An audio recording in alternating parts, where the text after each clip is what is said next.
ഞാനിന്ന് മോഹൻലാൽ എന്ന അഭിനേതാവായിട്ടല്ല ഇവിടെ ഇരിക്കുന്നത്. കേരളത്തിന്റെ ജനനായകൻ, പ്രിയപ്പെട്ട കേരള സംസ്ഥാന മുഖ്യമന്ത്രി ശ്രീ പിണറായി വിജയൻ അവർകളുമായി നിങ്ങൾക്കായി അല്പനേരം സംസാരിക്കാൻ വേണ്ടിയാണ്. CPM-ന്റെ അനിഷേധ്യ നേതാവ് എന്ന നിലയ്ക്ക് ലോകം അറിയപ്പെടുന്ന ഒരു നേതാവ്. പക്ഷെ പിണറായി വിജയൻ എന്ന വ്യക്തി അതിലപ്പുറം പലതാണ്.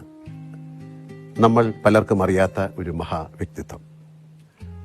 സ്കൂളിൽ പഠിക്കുമ്പോൾ അന്യായമായ കടത്തുകൂലി വർധനയ്ക്കെതിരെ ഒറ്റയാൽ പ്രതിഷേധം നടത്തിയ വിപ്ലവകാരിയുടെ അധികം ആർക്കും അറിയാത്ത ചില വശങ്ങളുണ്ട്.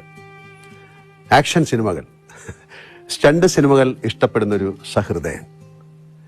രാമായണം വായിച്ചു കേട്ട് ഭൂതപ്രേതാദികളിലുള്ള അന്ധവിശ്വാസം മാറ്റിയെടുത്ത ഒരു ബാല്യം. അമ്മയുമായി സവിശേഷമായ ഒരു അടുപ്പം പുലർത്തിയ മകൻ.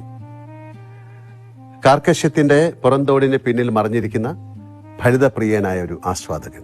അങ്ങനെ കേരളത്തിന്റെ പിണറായി സഖാവിനെ പറ്റി നാം അറിയാത്ത പലതും എനിക്ക് അദ്ദേഹത്തോട് ചോദിക്കണമെന്നുണ്ട്, നിങ്ങൾക്ക് വേണ്ടി.